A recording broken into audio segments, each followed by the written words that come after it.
Hit the like button coming through the door. Let's get into this. It's one of the largest UPS plants in the world. The world's largest UPS outbound.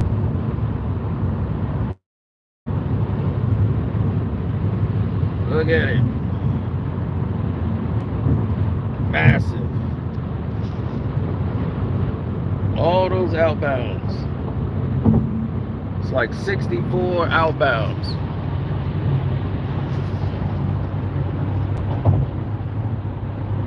It's massive.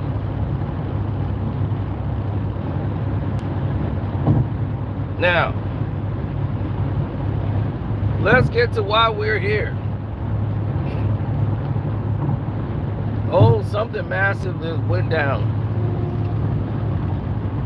While overseas, Michael Jordan was asked, MJ,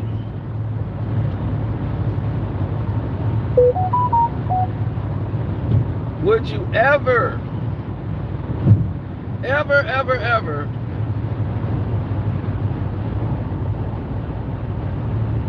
own another NBA team? No. Been there, done that. So Michael Jordan said that he been there and he done that. And under no circumstances would he come back to own an NBA basketball team again. And they asked him, what if it was the Chicago Bulls? No. I've been there, done that. So, once again, Michael Jordan does not want the responsibility of owning an NBA team. And as you know, most owners decided to sell. And it was like, why are these owners trying to get out owning an NBA team when all of this money is coming in? Because Jordan knows, like everybody else knows, the numbers have been inflated, grossly overinflated. So now corporations are owning basketball teams instead of individual owners. So all the old time owners, they're getting out unless you're just a genuine tech billionaire where, okay, this guy's a multi-million-dollar man, period.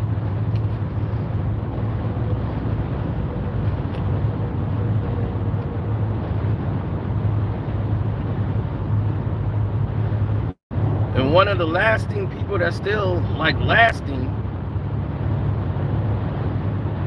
is Reinsdorf, who owns the White Sox and the Chicago Bulls. You know, not to be haste, but they're kind of waiting for him to kick the bucket so they can go and do what they want to do. They want to get a guy in there who's more up to par with what they have going on. You see, Reinsdorf doesn't want to conform. His 6 championships is all he wants to win. He's fine. We won 6. That's enough. Now, let's just go to the playoffs, sell some tickets, and sell merchandise and make money. His formula works because he markets the 90 Bulls and it keeps working. Because what these guys do is they go ahead and they do the same rendition over and over again.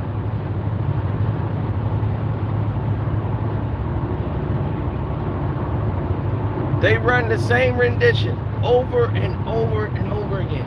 And people, the Bulls fans, are so stupid, they just keep going for it. They don't get better. If they do, it's an accident. And they just gonna do it for the cheap dollar, pay a couple of guys to stay on the team. Then it's checkout time.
Yeah. Well, that's natural.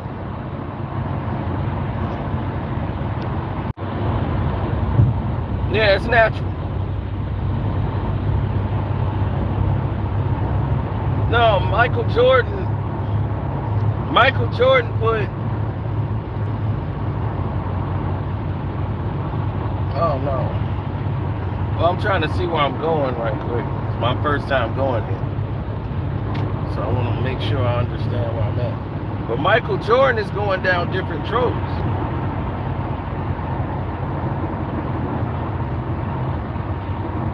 No, he's going down a whole different lane.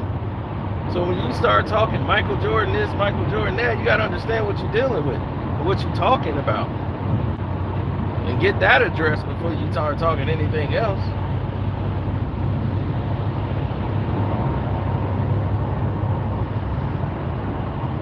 No, man, Jordan did what he wanted to do. But that's not the point. Jordan was in charge of the Charlotte Hornets. The Charlotte Hornets was a team that was, you looked at the Charlotte Hornets and they were a team that wasn't going to make any money. But they needed black ownership. So that's how Bob Johnson, who owned Johnson & Johnson and BET and Ebony, you know, this is how he was able to leverage getting a NBA ownership. Remember, I was in a package deal, and we all had a package deal where we all were going to be part owners in the NBA. Your boy here was signed up. I was under Derek Woods' team, and it had BJ Armstrong and a couple other people in the group.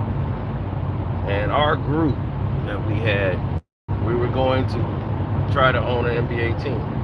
And that team ended up being in Charlotte, which ended up being the Bobcats.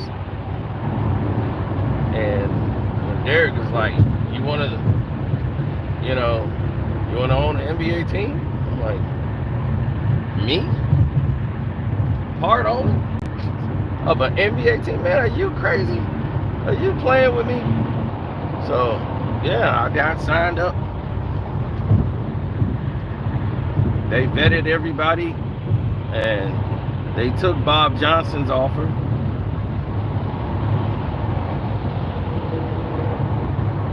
Because he had definitely more money than all of us. So the bids that we had in place was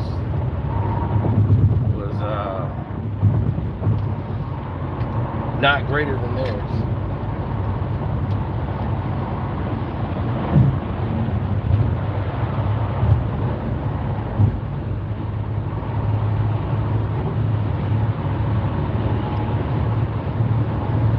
Yes, the process was quite endearing, but watching the process that happened, Charlotte was a losing money franchise because over there they don't care about the NBA. They didn't grow up on the NBA. The NBA never came on in North Carolina. They had the ABA.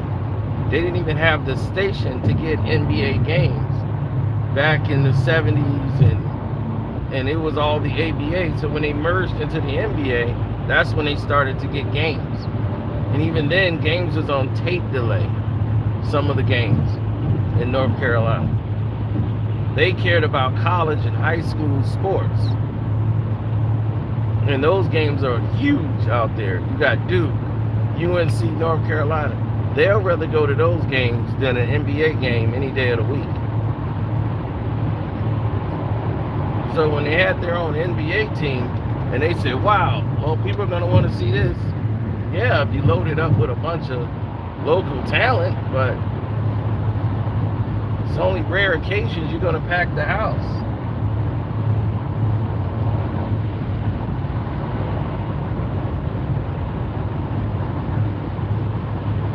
So each year they're taking a loss with the Hornets. And that's why the Hornets basically moved to New Orleans. He said, I got to move the team to New Orleans. So he moved the team to New Orleans, and, you know, that what happened over there happened over there. They've been stuck in New Orleans ever since. Now, to bring a team back to Charlotte again, you know, Michael Jordan was the one really steering that. Then he came on as a partner with Bob Johnson. So they both were partners because Bob Johnson realized how much money he was losing every year with the actual Bobcats, because the Hornets now was in New Orleans. The team didn't even protect the name.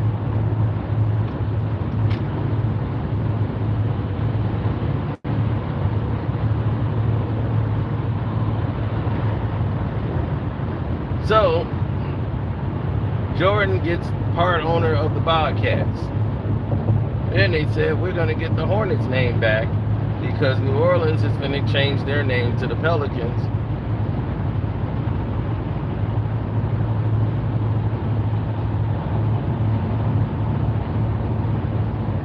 And the Hornets, well, they can go ahead and get their name back.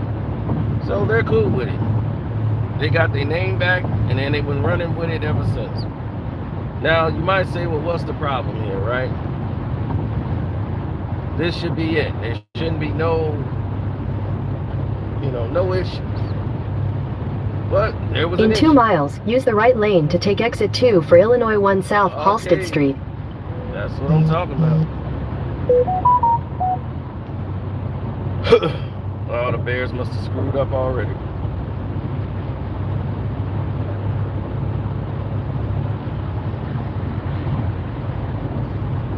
Well, Michael Jordan is an entirely different entity. Once he got involved, he made some changes, but Mike wanted some drastic changes, and he saw the changes that was happening with the NBA, with the rest of the owners, with the players having all this ownership and power, and Mike didn't like it at all. And dealing with,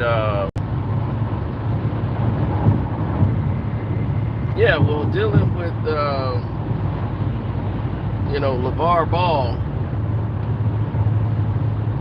and his son LaMelo,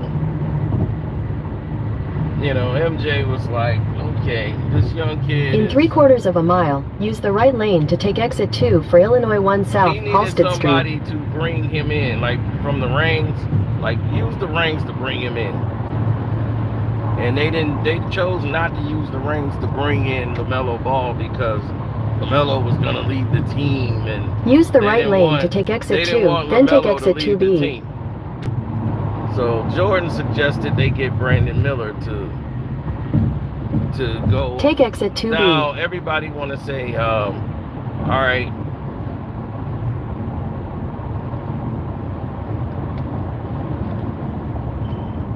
In half a mile. Now they want you to basically go where they want you to go, right?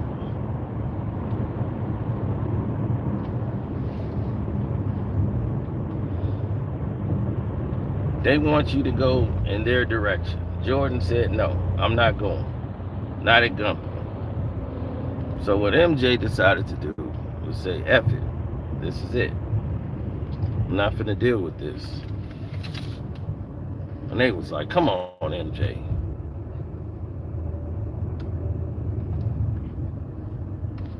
And he said, no, I'm not dealing with this.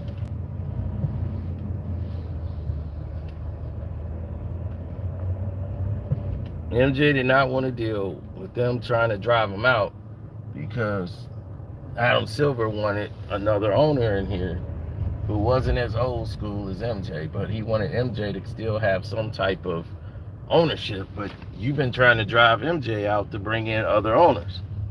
So MJ got somebody else to sell the team because he's like, look, I'm standing in the way with what y'all want to do with this NBA. I want everybody to sign off on stuff, and I'm not the one that's signing off on it.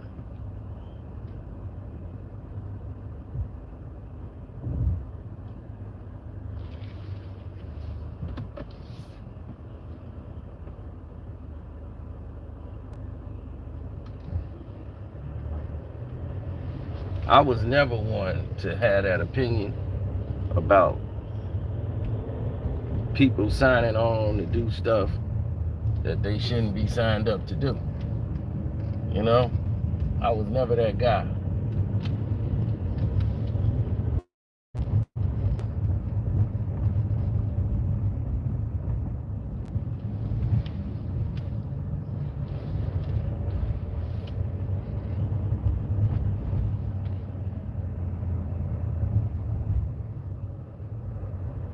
Nah, they had like 15 to 16 different people around the way. And once you get 16 people around the way who, you know, they had their own ideas on what's good, what isn't good. So when they had these board meetings and Michael Jordan have ideas and start telling them, you know, like this is a bad idea, they say, we listening to you, Mike, but then they're not listening to Mike. They start going to do what they want to do.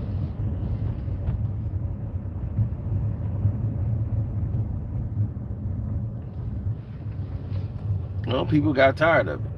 Eventually, that's what's going to happen. People are going to get tired of it. They're going to get tired of you. They're going to get tired of it.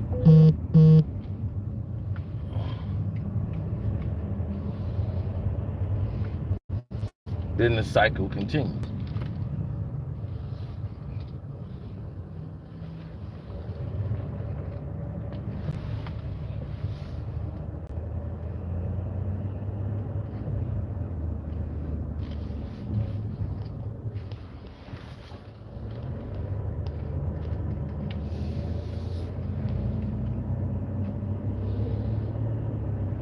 I never seen people take such a like they take such a dramatic approach to the danger, you know. So people take such a dramatic turn, man, and they start looking out for themselves.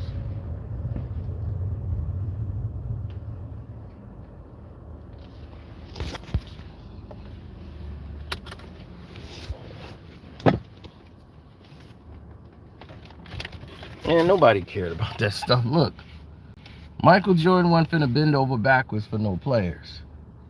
You know, no players finna have no rulership, and him dealing with LaMelo was gonna be more and more of a problem.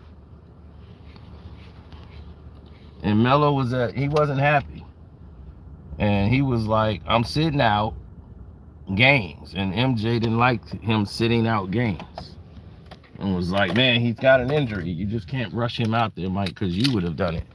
It's a new day. Well, they're losing money whenever LaMelo doesn't play.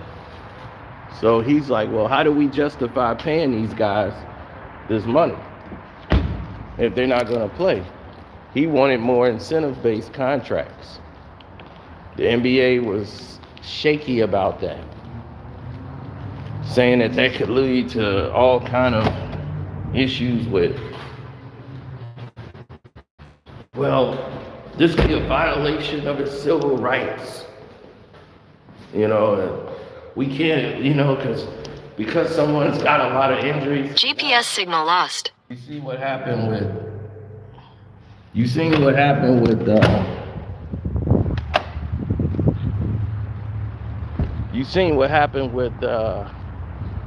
what's his face, right?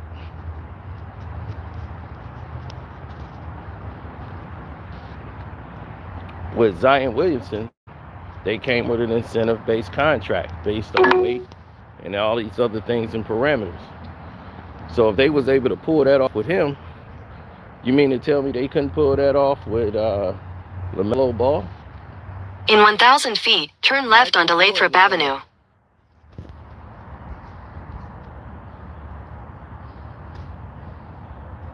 Michael Jordan, MJ tried to change the game for the better.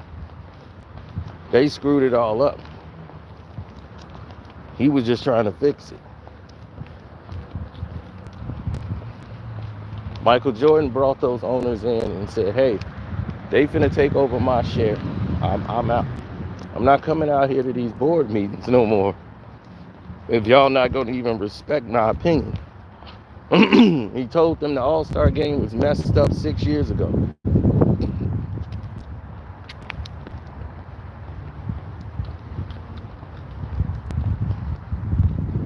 And they asked Michael, how should they fix the All-Star game? He said, tell them MFers to play. That's how you fix it.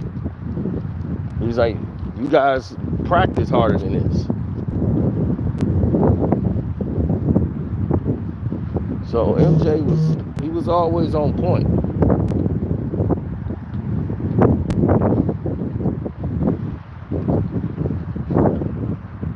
But it's all, you can't, look, you can't change people, dog. That's all I keep saying. People are gonna do what it is that they do. Adam Silver has this passive-aggressive way of dealing with sports and players and athletes, and he walks around on eggshells. And he's single-handedly finding a way to ruin the foundation of the game because he's appeasing the people that don't watch the game. When the people that watch the game is telling you, we don't like this.